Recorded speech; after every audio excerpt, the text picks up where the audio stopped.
आज के इस वीडियो में हम शाहजहाँ के बारे में अध्ययन करेंगे। शाहजहाँ का काल जो है मुग़ल काल के इतिहास में मुग़ल शक्ति के चरमोत्कर्ष का काल रहा। शाहजहाँ का टाइम पीरियड 1628 से 1658 ईस्वी रहा। जहांगीर की मृत्यु के पश्चात मुग़ल इतिहास में पहली बार उत्तराधिकार के प्रश्न पर दो राजकुमारों के बीच खुला युद्ध लड़ा गया।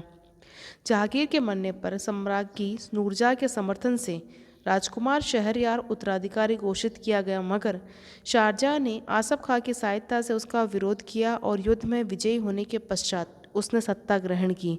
जल्द ही उसने अपने प्रतिद्वंदियों का अंत कर डाला और अपनी स्थिति सुदृढ़ कर ली। लगभग 30 वर्षों तक उसने शासन किया। उसका यह शासनकाल मुगल इतिहास में विशेष महत्व रखता है। उस समय मुगल साम्राज्य अपने चरमोत्कर्ष पर पहुंच चुका था। साम्राज्य की विशालता, सुदृढ़ता, आर्थिक संपन्नता और सांस्कृतिक वैभव को देखते हुए कई इतिहासकारों ने इस काल को मुगल इतिहास के स्वर्ण युग की संज्ञा दी है। परंतु इस परंपरागत विचारधारा के आलोचक इतिहासकार भी हैं, जिनके अनुसार शाहजहाँ का शासनकाल एक विरोधाभास है, जिसमें एक ओर उन्नति और प्रगति है तो दूसरी ओर ऐसी समस्याएं भी हैं जो मुगल साम्राज्य के पतन के बीज बोने में सहायक हुई। इन आलोचकों के अनुसार शाहजहाँ के शासनकाल की बाहरी आभा अथवा चमक दमक भीतर के गहन अंधकार को छिपाने में असमर्थ है। शाहजहाँ के शासनकाल का मूल्यांकन करने से पूर्व उसकी विभिन्न नीतियों की समीक्षा करना आवश्यक है। शाहजहाँ को उत्तराधिकार में एक शक्तिशाली और सुसंगठित राज्य प्राप्त हुआ था। केवल दक्षिण में अभी तक मुगल सत्ता का सुदृढ़ीकरण नहीं हो पाया था। जहांगीर के समय में अहमदनगर की समस्या का निश्चित समाधान नहीं हो सका था, बल्कि मलिक अंबर के विरोध ने मुगलों की सैनिक प्रतिष्ठा पर भी बुरा असर डाला था। शाहजहाँ ने दक्षिण की ओर ही सर्वप्रथम ध्यान दिया। वह पहला मुगल सम्राट था जिसने सत्ता में आने से पहले भी दक्षिण में सैनिक अभियानों का नेतृत्व किया था और जिसने दक्षिण की परिस्थितियों का घनिष्ठ ज्ञान और व्यक्तिगत अनुभव प्राप्त था। मलिक अंबर की मृत्यु के बाद अहमदनगर का राज्य भी कमजोर हो गया था। अब हम जो शाहजहाँ की दक्षिण नीति का अध्ययन करें। कुछ इतिहासकारों के अनुसार शाहजहाँ ने अपने धार्मिक कट्टरता के कारण दक्षिण के शिया राज्यों के विरुद्ध आक्रामक नीति अपनाई थी, जबकि कुछ अन्य के अनुसार शाहजहाँ की नीति व्यक्तिगत महत्वाकांक्षा, परंपरागत विजय कामना और विरासत में मेरी नीति का परिणाम थी। दोनों ही विचार विश्वसनीय नहीं हैं। शाहजहाँ की नीति का विकास दक्षिण की बदलती हुई परिस्थितियों में हुआ। 1629 में हानेजा लोधी ने शाहजहाँ के खिलाफ विरोध किया और अहमदनगर के शासक ने उसकी सहायता की, जो शाहजहाँ के लिए अप्रिय था। उसने यह भी अनुभव किया कि अहमदनगर के शासकों द्वारा मुगलों के विरुद्ध षड्यंत्र और शत्रुतापूर्ण व्यवहार का अंत केवल अहमदनगर को मुगल साम्राज्य में मिलाकर संभव था। अतः उसने 1632 में अहमदनगर को पूर्णतः मुगल साम्राज्य में मिला लिया। तत्कालीन रूप से वह अन्य दक्षिण राज्यों के विजय में पक्ष में नहीं था और केवल उन पर मुगलों के परोक्ष प्रभुत्व को बनाए रखने में ही अभिरुचि रखता था। उसने 1636 तक बीजापुर और गोलकुंडा के शासकों को भी संधि करने पर बाध्य कर दिया। यह तय पाया कि दक्षिण के शासक मुगल सम्राट की संप्रभुता को स्वीकार करेंगे, उसे निर्धारित नजराना या कर देंगे और मुगलों द्वारा इन राज्यों पर आक्रमण नहीं होगा। बीजापुर के किसी भावी आक्रमण से गोलकुंडा की रक्षा का आश्वासन भी मुगल सम्राट ने दिया। इन संधियों द्वारा मुगलों का प्रभाव दक्षिण में अपने चरमोत्कर्ष पर पहुंच गया। इसी वर्ष शाहजहाँ ने औरंगजेब को दक्षिण का सूबेदार नियुक्त किया। वह 1644 तक इस पद पर रहा और पुनः 1653 से 1657 तक भी। औरंगजेब ने दक्षिण में महत्वपूर्ण सुधार लागू किए। वह वहाँ कृषि के पुनरुद्धार के लिए उपाय किए। दक्षिणी राज्यों के साथ औरंगजेब के मतभेद भी प्रकट हुए हैं। नजराने की धनराशि के निर्धारण और दक्षिण राज्यों के सामंतों को संरक्षण देने के प्रश्न पर बीजापुर और गोलकुंडा के साथ औरंगजेब के युद्ध की संभावना भी उत्पन्न हुई, मगर दारा के हस्तक्षेप के कारण युद्ध नहीं हुआ। 1657 में उत्तराधिकार के युद्ध के कारण औरंगजेब उत्तरी भारत लौट आया। शाहजहाँ के शासनकाल के अंतिम दिनों में बीजापुर और गोलकुंडा के राज्यों के साथ संबंधों में तनाव की स्थिति उत्पन्न हुई। इसका कारण यह था कि मुगल आक्रमण से सुरक्षा का आश्वासन मिल जाने पर बीजापुर और गोलकुंडा ने सुदूर दक्षिण की ओर साम्राज्य विस्तार करना आरंभ कर दिया था और अपनी शक्ति काफ़ी बढ़ा ली थी। दक्षिण में इन दो शक्तिशाली राज्यों का उदय चिंताजनक था, विशेषकर इसलिए भी कि यहाँ के शासक अपने अधिकृत क्षेत्रों पर पूर्ण नियंत्रण रखने में असमर्थ थे। बीजापुर में शाहजहाँ और गोलकुंडा में मीर जुमला जैसे सामंतों का प्रभाव बढ़ता जा रहा था। दूसरी ओर शाहजहाँ को मध्य एशिया में जो क्षति उठानी पड़ी थी, उससे साम्राज्य की प्रतिष्ठा प्रभावित हुई थी, जिसे पुनः स्थापित करने के लिए दक्षिण राज्यों के प्रति कड़ाई का प्रदर्शन करना अनिवार्य था। आर्थिक कारणों से भी कोरोमंडल का क्षेत्र महत्वपूर्ण था, अतः मुगलों द्वारा बीजापुर और गोलकोंडा के साथ सीमा के पुनः निर्धारण की मांग की जाने लगी, जिसका विरोध उन दो राज्यों ने किया। इस प्रकार दक्षिण में अस्थिरता बनी रही और मुगल शासकों को बीजापुर एवं गोलकोंडा पर पूर्ण प्रभुत्व प्राप्त नहीं हो सका। पश्चिमोत्तर सीमांत और कांधार। पश्चिमोत्तर सीमांत के क्षेत्र में शाहजहाँ को अपने पूर्वगामी शासकों की भांति अफगान कबायली विद्रोहों की समस्याओं का सामना करना पड़ा। अफगानों का नेतृत्व अब्दुल कादिर ने ग्रहण किया। उसने जफर खां के नेतृत्व में काबुल की ओर जाती हुई मुगल सेना पर चढ़ाई करके उससे गंभीर क्षति पहुंचाई। शाहजहाँ ने आगे चलकर उसे धन देकर मिला लिया। इसके बाद कमालुद्दीन और करीमदाद ने विद्रोह का नेतृत्व संभाला। शाहजहाँ ने सैनिक शक्ति की अपेक्षा कूटनीति पर अधिक भरोसा किया और सामान्यतः वह विद्रोह पर नियंत्रण रखने में असफल रहा। कंधार के प्रांत पर भी शाहजहाँ ने पुनरुद्धार के उपाय किए। कंधार का सूबेदार अली मर्दान खां ईरान के सम्राट से असंतुष्ट था और उसके दमन से बचने के लिए अली मर्दान ने मुगलों का संरक्षण प्राप्त करना चाहा।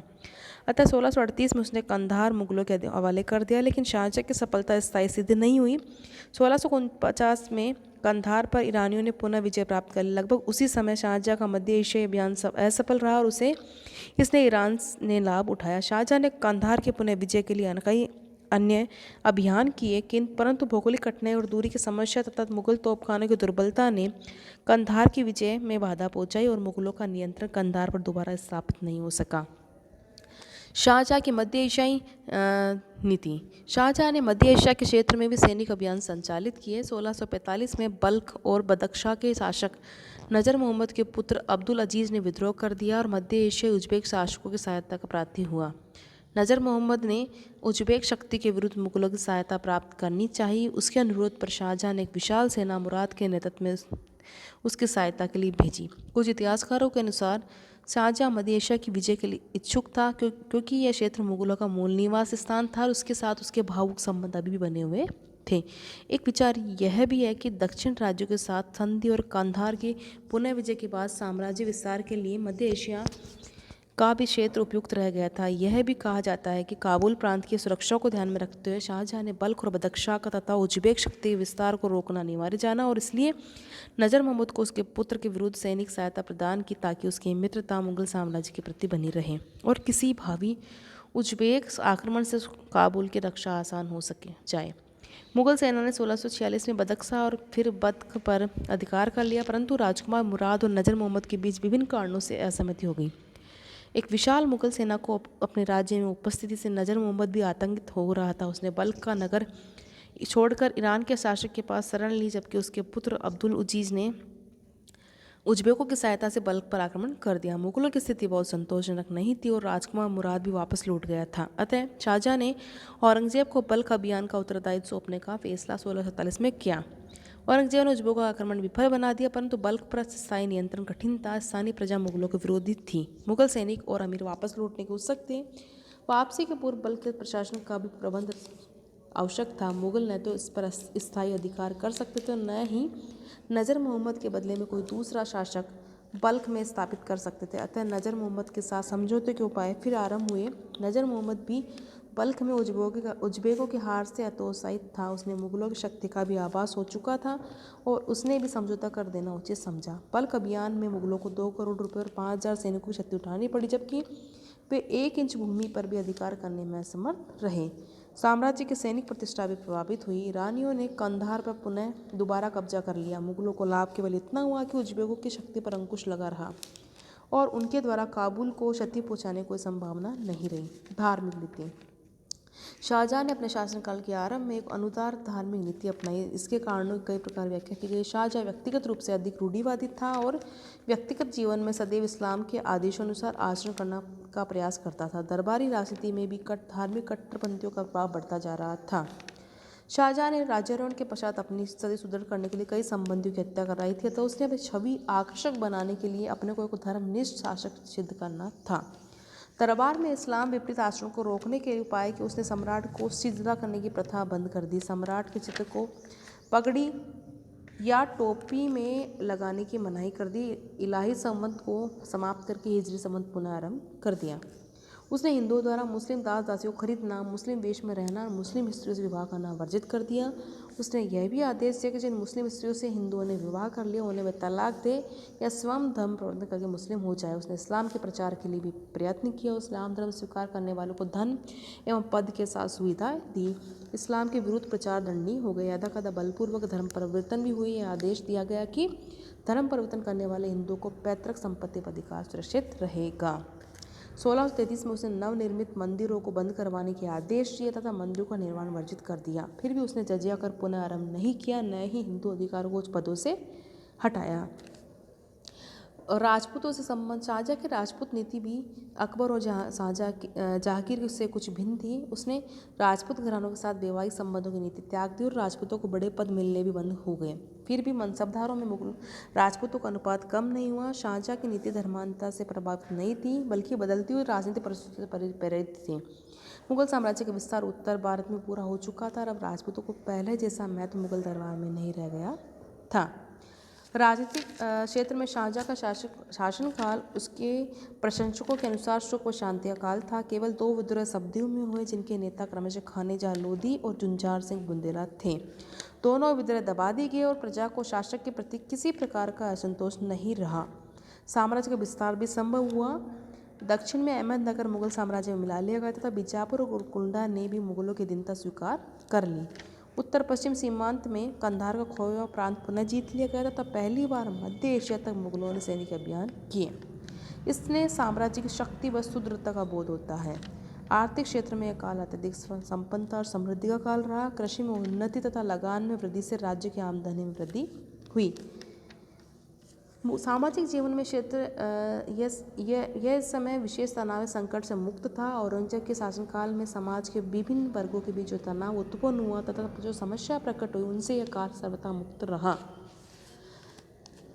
शाहजहाँ के आलोचक इस तथ्य को स्वीकार नहीं करते। उनके अनुसार जिस शासनकाल का आरंभ तथा अंत दोनों ही उत्तराधिकार के संघर्ष हुआ हो, उसे सुख व शांति काल मानना निरर्थक है। इतना ही नहीं, शाहजहाँ पहला मुगल शासक है जो जीवन में एक गद्दी से वंचित होकर कैदी बना लिया गया। अतः यह काल राजनीतिक उपद्रवों का काल है जो आगे चलकर मुगल साम्राज्य के लिए घातक हुआ। आर्थिक जीवन के क्षेत्र में इस काल में कई बड़े अकाल पड़े और फसलें नष्ट हुई। राज्य की आमदनी में वृद्धि भी किसानों पर कर का बोझ बढ़ाने से ही संभव हुई। विदेशी व्यापार से प्राप्त धन का अपव्यय व्यर्थ सैनिक अभियानों भवन निर्माण पर हुआ। शाहजहाँ की आर्थिक नीति इतनी दोषपूर्ण थी कि उसके संपन्न राज्य के उत्तराधिकारी औरंगजेब को आर्थिक संकटों का सामना करना पड़ा। इस प्रकार कहा जा सकता है कि शासक के रूप में शाहजहाँ कोई असामान्य प्रतिभा रखने वाला व्यक्ति नहीं था और उसका शासनकाल भी उस सभी अर्थों में विकास और उन्नति काल नहीं था।